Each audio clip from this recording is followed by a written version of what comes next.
Hi, I'm Rebecca from conquerbooks.com, but today I'm coming to you not as a book coach, but as a writer.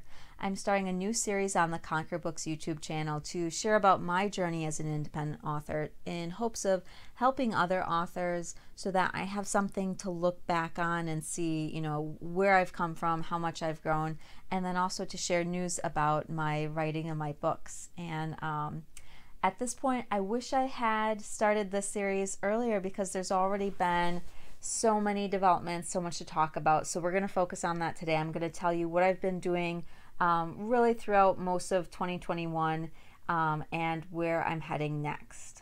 My first bit of news is that I have a debut science fiction novel coming out this fall. It's going to go live for pre-orders on September 1st, and then the book launch will be on Tuesday, September 21st, 2021. The title is It's Over or It's Eden, and it is a book that I started developing this year, and I am very excited to share it with you guys.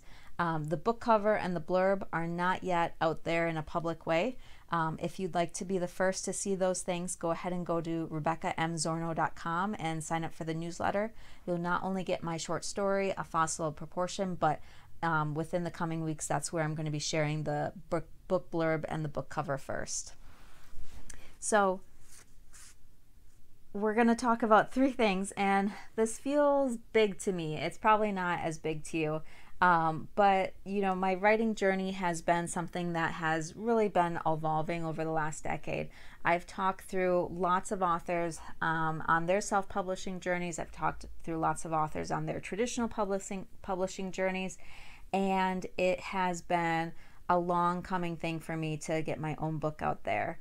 I decided to publish as an independent author this year, and I'm going to share a couple of reasons with you why, because I'm always so interested to hear why an author picked one route over the other, and there are definite pros and cons to each.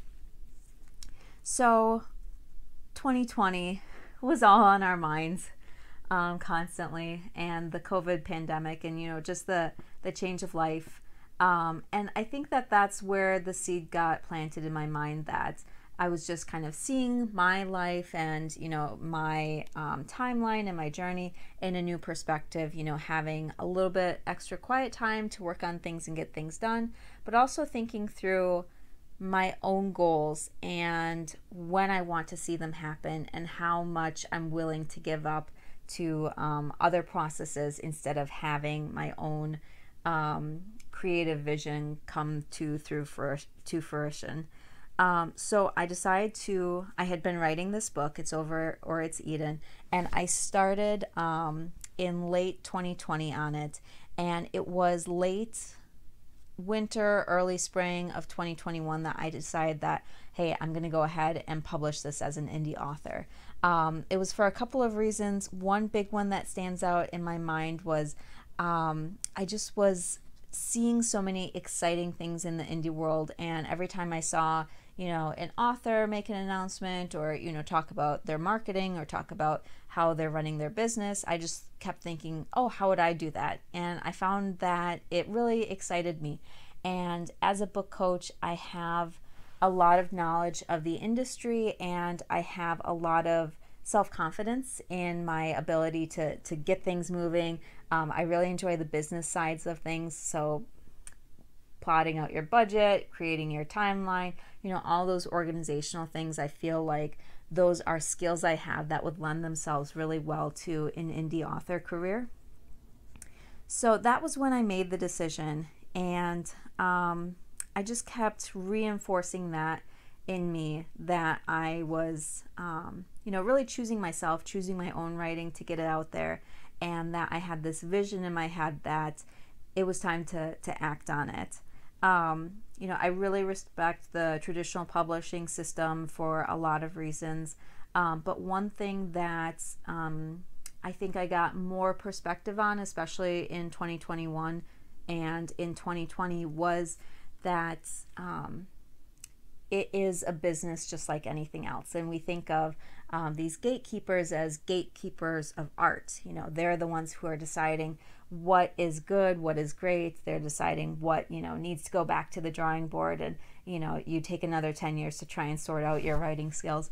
But what I came to see more is that it's really just a business, and the gatekeepers are more gatekeepers of what is marketable, what is an idea so big that it could support 50 people working at this publishing company and maybe get a movie deal and grow into this huge cultural thing. And I don't think that's necessary for every book to have that much momentum behind it. And in fact, it closes out a lot of stories of marginalized people. It closes out a lot of stories of different perspectives that maybe on first glance don't seem as, exciting as, a great big thriller that is really about to take off. And so that was really important to me, that shift in perspective, thinking of agents and publishing houses as they're making business decisions for them. I want to make business decisions for me.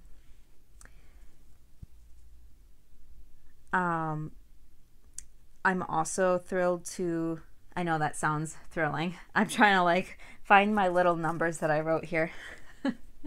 I'm also excited to be setting my own timeline.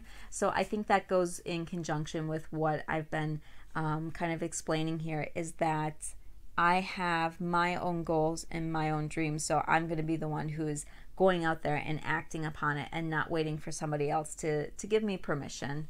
And I really do enjoy that kind of technical and logistical side of things, so that's a good fit for me. But it was just as much as on the creative decision side. A lot of authors talk about the challenges they have when they're not able to give input on their covers or, decide things about timing. And I think that there are a lot of benefits to that, having a team that is very knowledgeable and able to show you things that you're not even aware of or not even considering. But for me personally, where I'm at right now with my own writing journey, it felt like a good fit for me to be making decisions about my own creative endeavors and, exploring my own creativity and seeing where that goes, as opposed to having somebody structure it very orderly for me before I've even discovered my voice. Another thing I've been thinking about a lot in this last year, there's been so many great conversations online and on Twitter, writing Twitter especially, about money within the publishing industry. And like I referenced earlier, there's this expectation that a book, even a debut novel, is going to be supporting all of these different individuals at a publishing house and, be building this big industry ladder. And I just don't think that every author and every book needs to have the pressure of, hey, you're a debut novelist, here's a 6-figure book deal, and this is you got to make it, or you're gonna sink, and if that doesn't go well because we didn't do any marketing for your book, well, then we're probably not going to publish book 2 with you. And I think that is kind of the dream for a lot of people, that they write book 1 and they land this massive publishing deal, and there's conversation about book 2, and there's all of these all this hoopla and big book tours and everything. Yeah, that would be cool, but the flip side of that is that also has a lot of pressure, a lot of expectation, and if you don't do everything perfectly, or if the market doesn't respond in the way everybody thought, there's also the kind of underlying tremor of, well, maybe then you're not going to have a writing career in a couple of years. Now, that's not to say everybody. There are a lot of wonderful agents. There's a lot of wonderful editors, people who stick with authors for a long term. My point more is that there's a lot of pressure, and is that the right choice for every author? And, it's not. Okay, we're getting pretty far down on these little teeny tiny numbers. The last place was, or the last thought was, I feel like this is a good starting place for me, and maybe someday I will go hybrid, or someday things will change, but for the story that I'm trying to tell with this book and the timeline that I want to get it out on. You know, being an indie author has so many pros. It was pretty clear that that was the direction I wanted to go. So let me tell you a little bit about the process so far. In November and December of 2020, I started doing research, I started plotting, I started doing like, you know, kind of visual mood theme boards, kind of just getting down the aesthetic that I was going for. And I did a lot of really interesting research because this is a science fiction novel set 100 years in the future. And, you know, laying out the plot was really helpful, but then also thinking about the character motivations and what they're really seeking and how they're growing throughout the book. I felt like I had a good handle on all of those things before I started drafting in January of 2021. And it took me about 3 months to get to 75,000 words, and the book clocks in at just under 80,000 words. So I actually was probably slightly below 75,000 words because I ended up adding some things to flesh it all out. But it took about 3 months of drafting, and then I went through rounds of editing on my own. I worked with Nicole. She was my developmental editor for this project. She had some really phenomenal feedback about things that I thought were coming through clearly, but actually weren't coming through clearly to a reader, as well as where my characters were at, like inside their heads in each scene, and a bunch of points about plot holes. I think we'll just call them plot holes. They've been, you know, scrubbed away, so they're gone.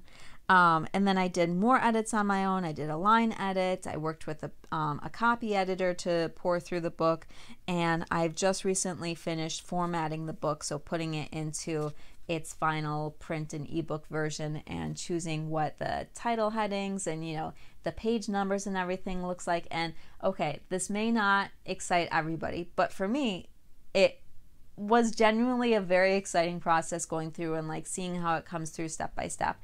And I think that's another piece of, you know, if you're not excited about that, being an indie author isn't for you. But if you are excited by those small details that then add up into this big project, you know, you might want to think about if the indie path is for you.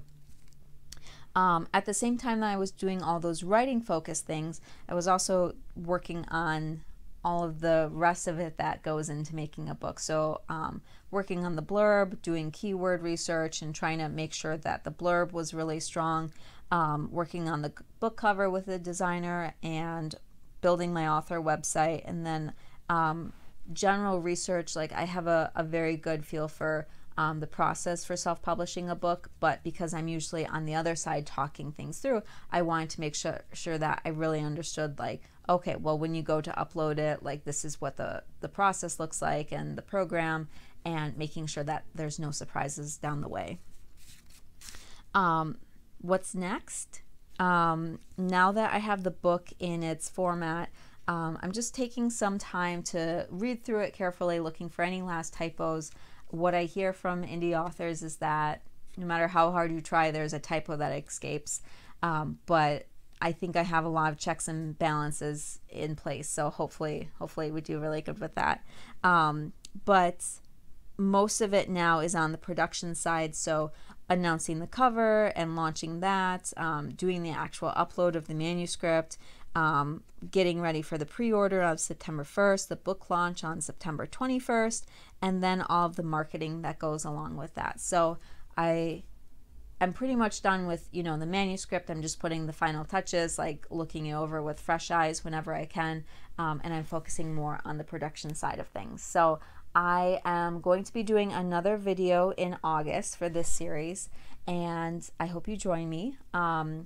I'll be giving an update on the work I do between now and then, but if you do want to see the cover early, definitely head over to RebeccaMZornow.com and sign up for the newsletter so you can get that announcement when it goes out. I hope that this is helpful for other independent authors out there and people considering that route. And I think that this will be a really fun series for me to do, and especially to look back on and see where I started and where I am in a year, 2 years, 3 years. Thanks. Bye.